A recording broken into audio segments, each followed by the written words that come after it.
We're talking about the latest comments by former President John Dramani Mahama, the NDC's candidate going into the 2020 presidential elections. He's asking for a few things, including a forensic audit of the just ended election. That's the only way, he says, he would accept the results, as he's disputing the result declared by the Electoral Chair Commission, Jean Mensah.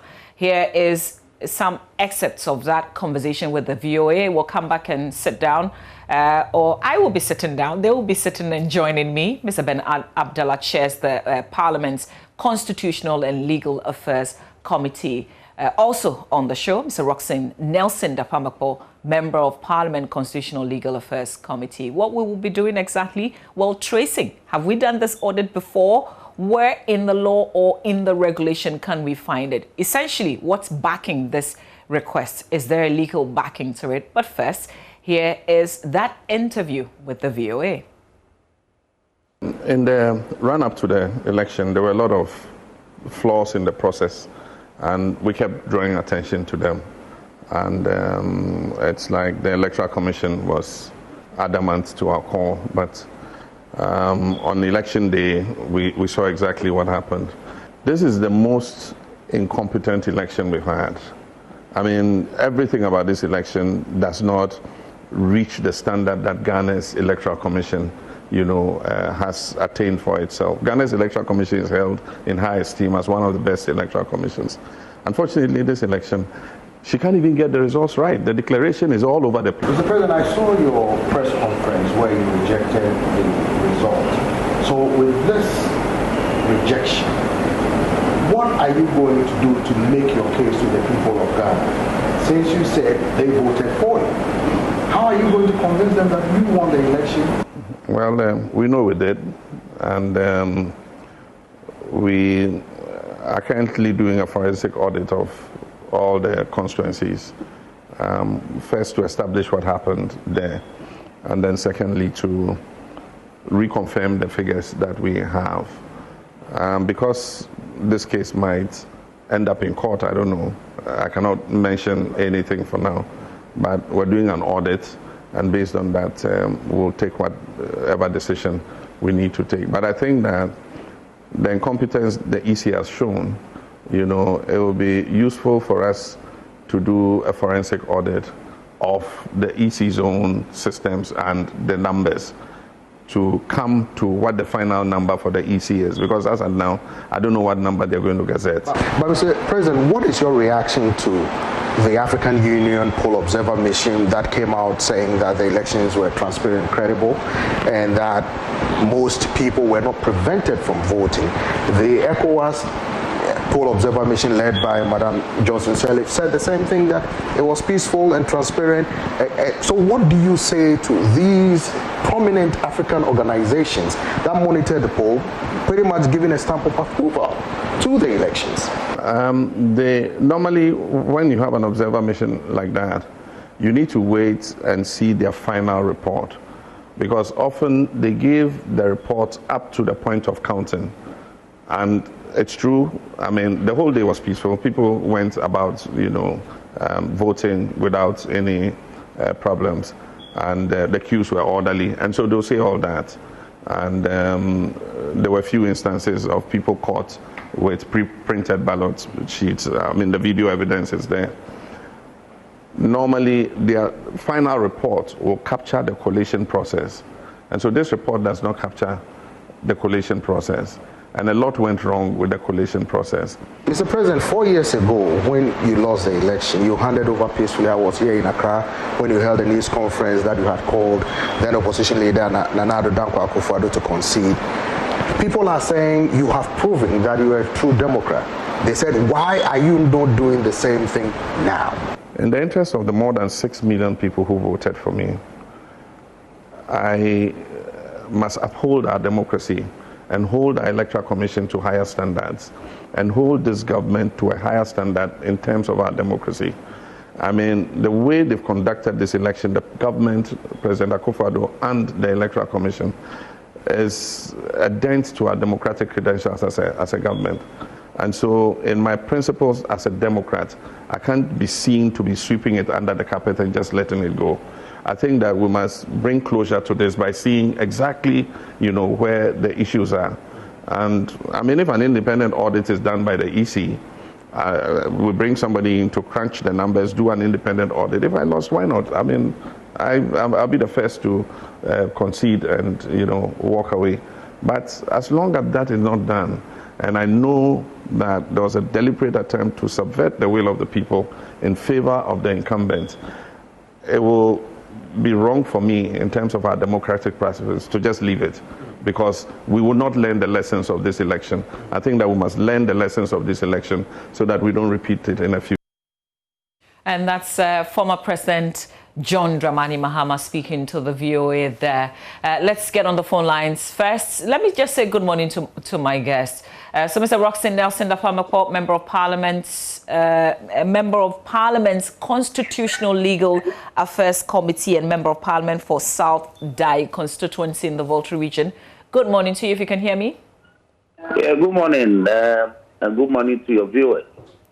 Let me say good morning to your chairman, Member of Parliament for Fenso South, Mr. Ben Abdallah Banda. Good morning to you, sir, if you can also hear me. You're joining us via Zoom. Good morning, and let me also say good morning to my friend, Honorable Tafia Pato, and your good self, and all your listeners and viewers.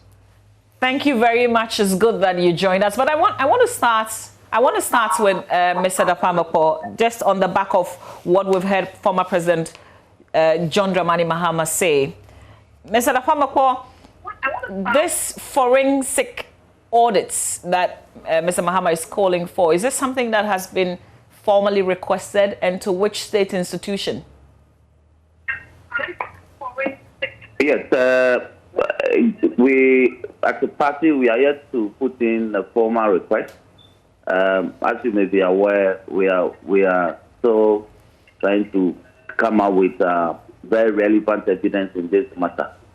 But the call for a forensic analysis of the votes obtained is regular and is in place. If we recall, in 2012, when the current president rejected the declaration by the EC in favor of His Excellency John Dramani Mahama and filed his petition before the Supreme Court, in the course of the hearing, the Supreme Court had to appoint, we call it in law, expert witness.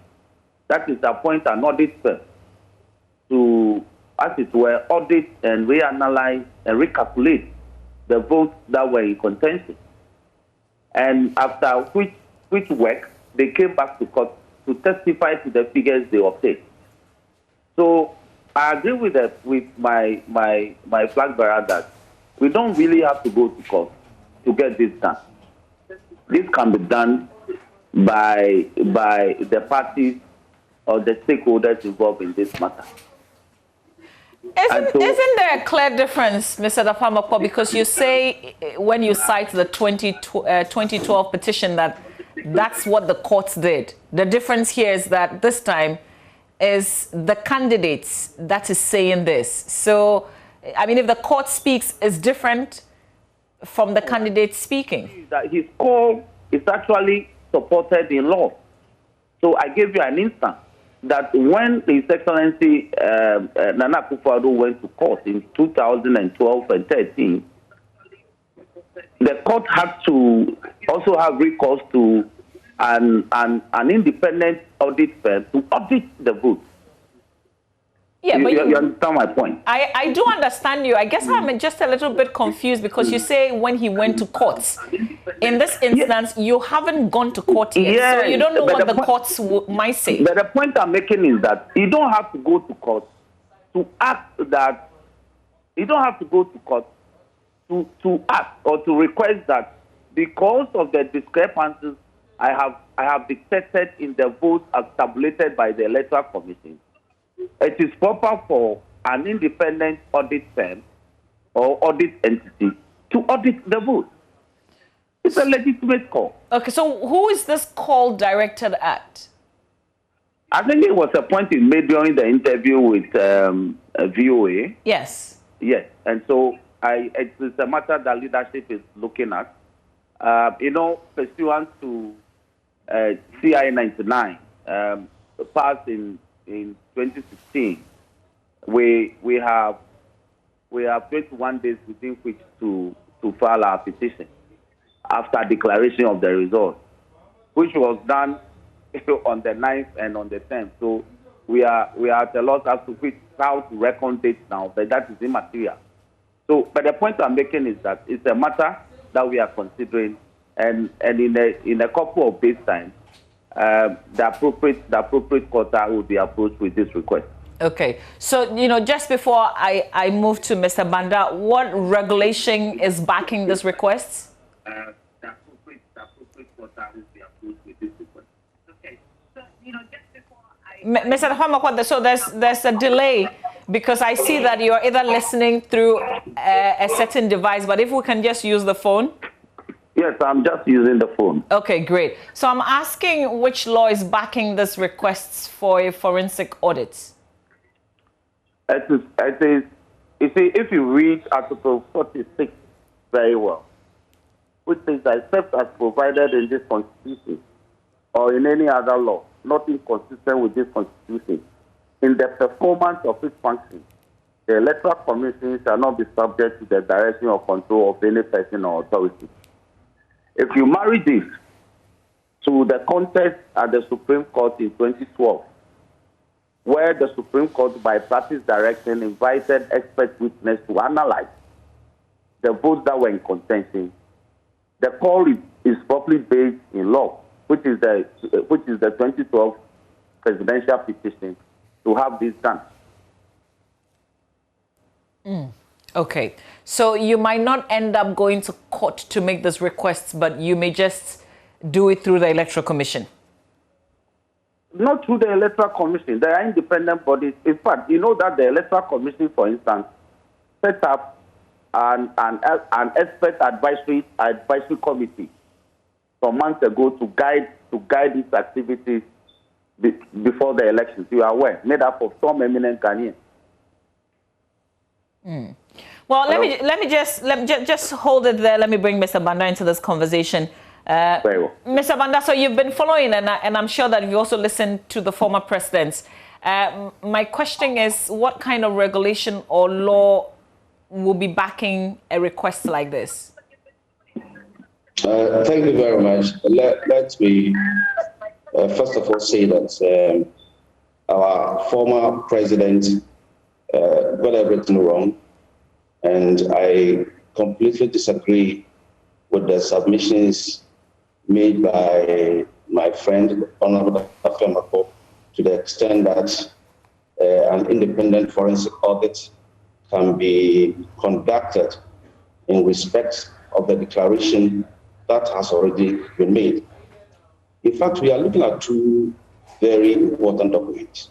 First of all, the Constitution, and secondly, CI 127, which comprises regulations employed in the conduct of the just ended general elections, which resulted in the declaration of His Excellency, the President, Nana Addo Dankwa Akufo-Addo, as a president-elect of this country.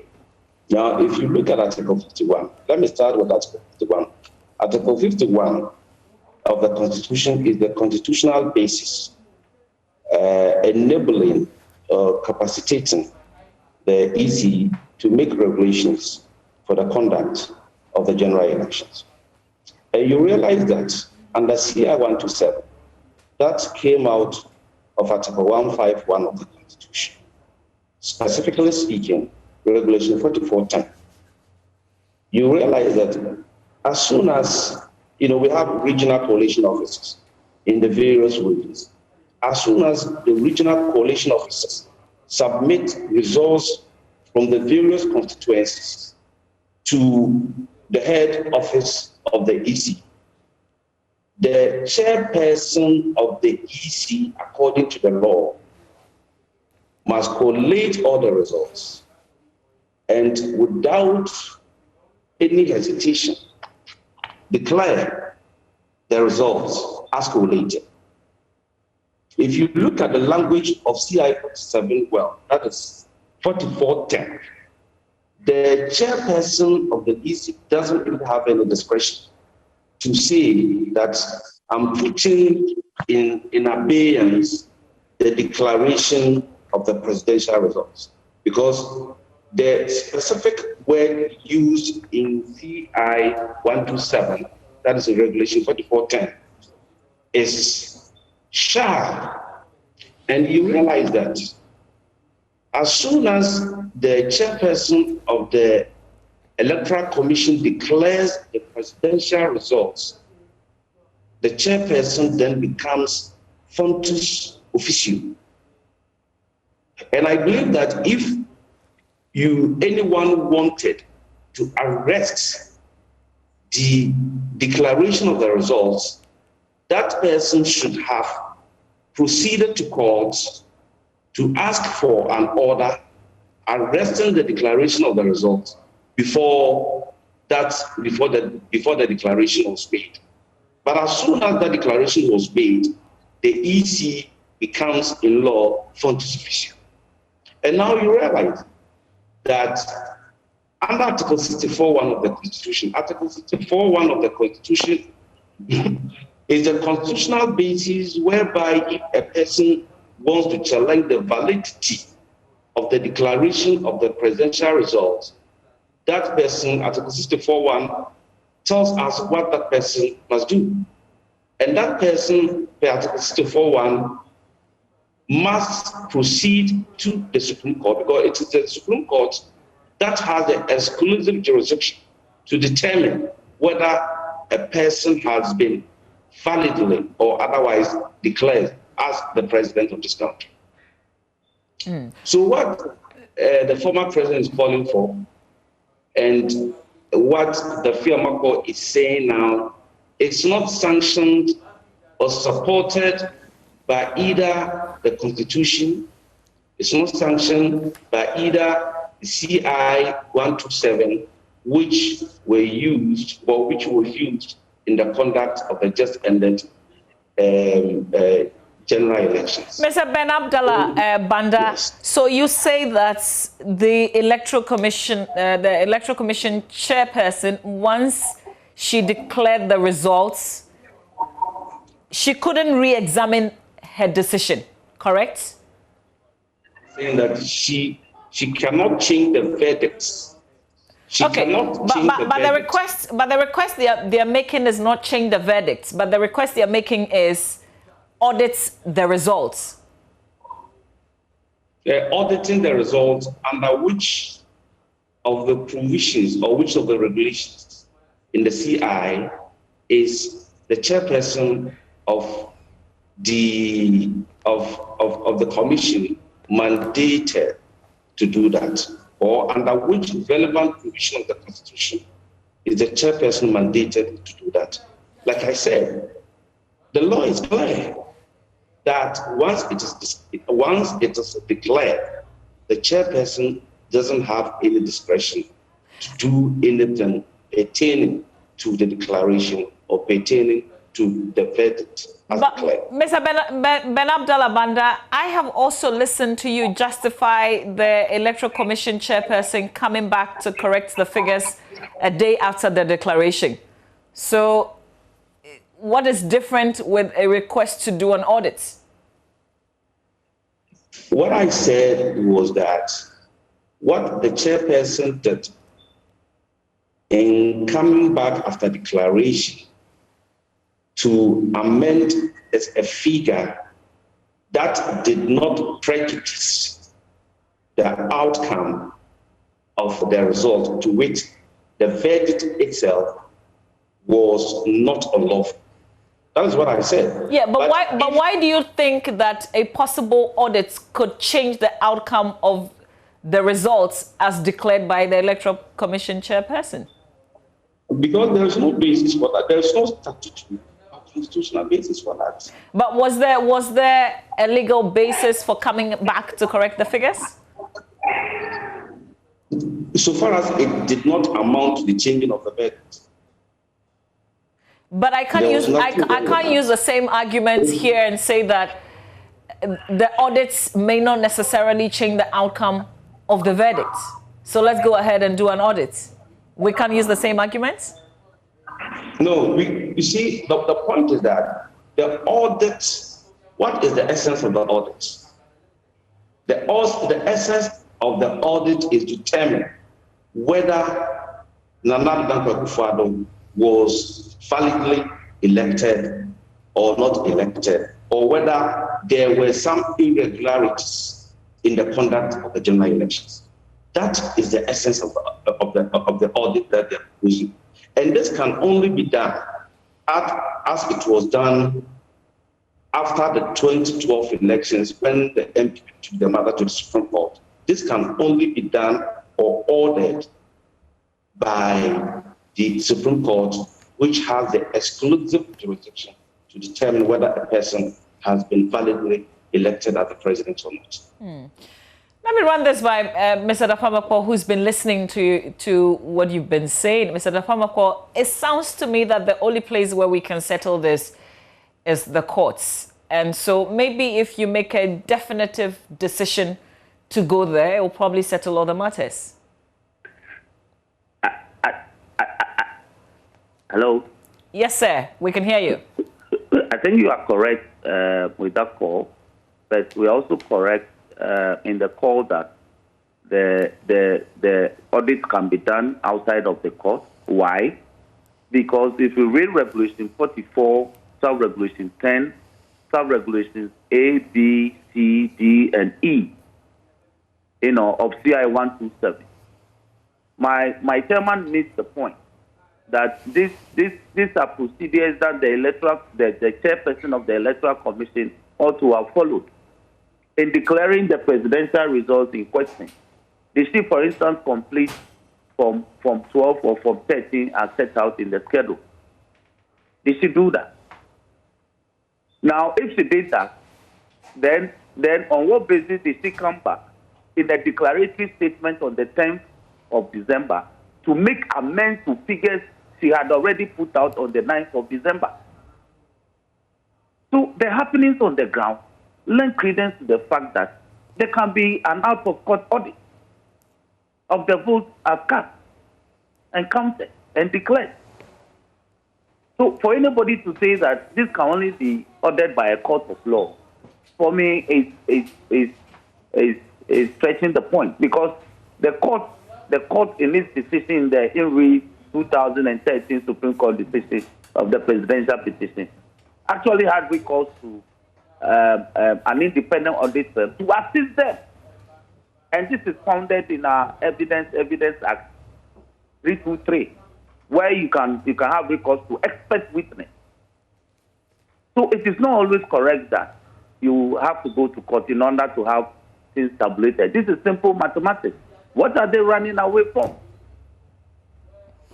But Mr. Dafamakwa, if this is what the NDC and its presidential candidate wanted to do, if it's just a request for a forensic audit, wouldn't it be speedily if you just went to the Supreme Court to request for that?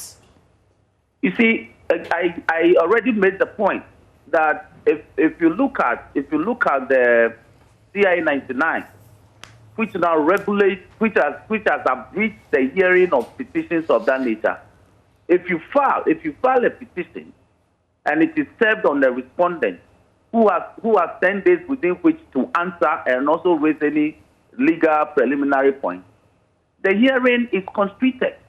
They have to give a verdict within 42 days, especially after filing.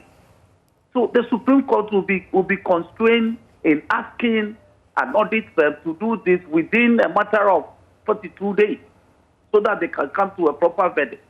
So the auditing of the ballot can be done before we go to court. It is part of the transparency we engender. Well, how would that strengthen your case or otherwise if the audit is done before you go to court? If the audit is done, per what Mr. Mahama said to the VOA, it settles the score, because he says if the audit is done and it is clear that he lost, then he would concede. Yes. So it consolidates his point that if the audit is done and it is clear that we lost, he will concede. But if the audit is done and it is clear that the president-elect was actually didn't get the 50% plus one, then the Supreme Court will be making a pronouncement in respect of, i.e., a rerun of the election or otherwise, depending on the relief we seek.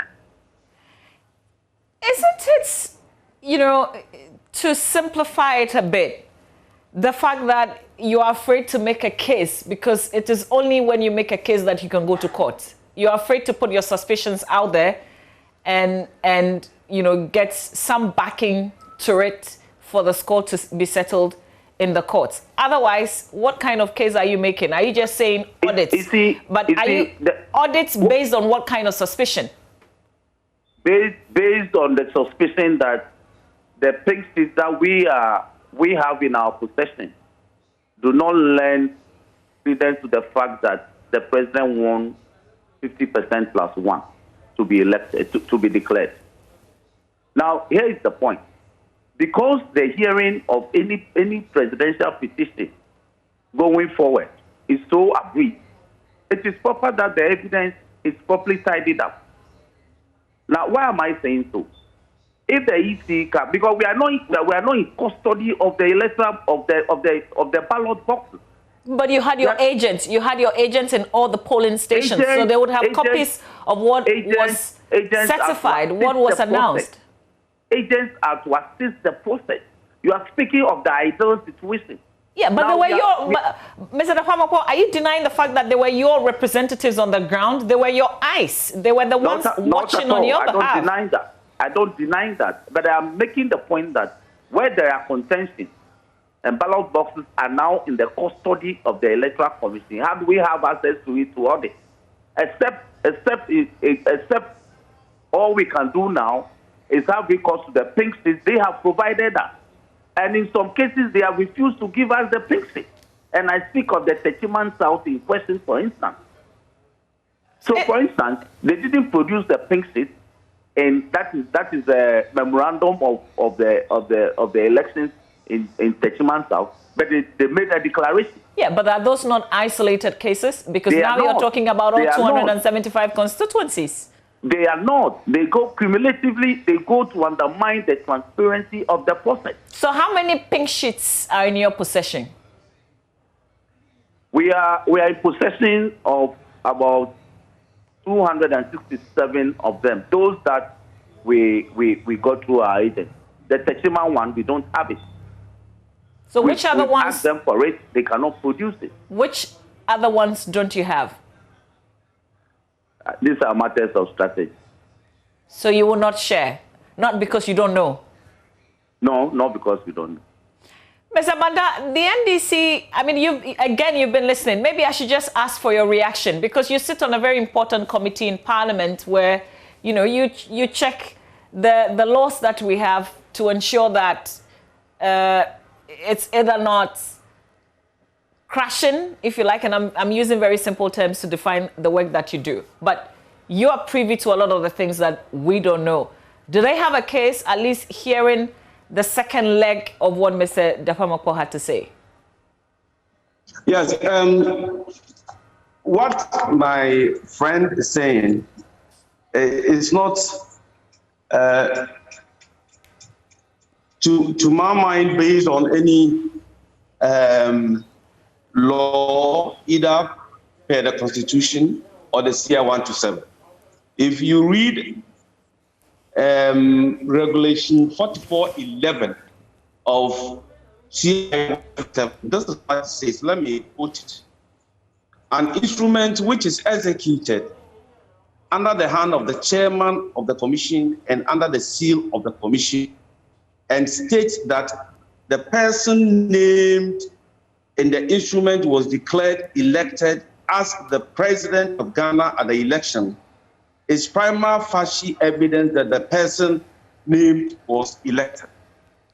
And this can only be obtained by a court of competent jurisdiction, which is the Supreme Court. In respect of the proposal that they are making, assuming without admitting audits have been conducted, and forensic audits. Okay, Mr. Banda, we're struggling to hear you because we're losing you. The connection is going bad. Maybe you might, not sure if repositioning would do, but maybe you might want to try that, and let's see if we can get a stable connection now. My guests, as we talk about this issue, they both are on the Constitutional Legal Affairs Committee of Parliament, just trying to figure out the constitutional basis for a call for a forensic audit, as John Dramani Mahama has said in that interview with the VOA, saying that after an audit, if it turns out that he indeed lost the election, he would concede. Mr. Banda, let's try again and see. Yeah, can you hear me? What I was saying is that, assuming without admitting that the auditing that, the forensic auditing that they are proposing, is it clear? Yes, sir. We can hear you. Please go on. Assuming without admitting that the forensic audit that they are proposing has been conducted, and the result of the forensic state otherwise, that otherwise means that contrary to the verdict of the EC, is the EC going to go back to declare somebody else as having won the presidential election? This will create a very bizarre situation. Like I said, Regulation 4411 makes it clear that once the instrument is executed to the effect that a person has been elected as a president of this country, that election or instrument is a prima facie evidence that the person was validly elected. And the only place that you can challenge the validity of the declaration or the election is the Supreme Court. It is as simple as that. We are working with two very important documents. And the first document, like I said in my preliminary comments, is the Constitution, which reigns supreme over any other law. And the second document that we are working with, or we are speaking to, is the CI 127, which comprises regulations that were used in the conduct of the elections. Other than these two very important documents, I mean, you cannot base your argument on any other document which, as it were, was not used in the conduct of these elections. So the argument that they are making, or the submission that they are making, that there must be a forensic audit, is not sanctioned by any law, it's not sanctioned by the Constitution, and it's not sanctioned by CI 127. So the best place for them, if they want to challenge the validity of the election, is to run to the Supreme Court. Why are they afraid to go to the Supreme Court? In 2012, when we had an issue with the declaration of the results, we did not call for a forensic audit of the declaration of the results. What we did, as it was expected of us, and as we also expect them to do, was that we went to the Supreme Court, and at the end of the day, when the Supreme Court declared that John Dramani Mahama had won the elections, we did not say anything. We were not satisfied with the outcome of the verdict, but there was nothing that we could do.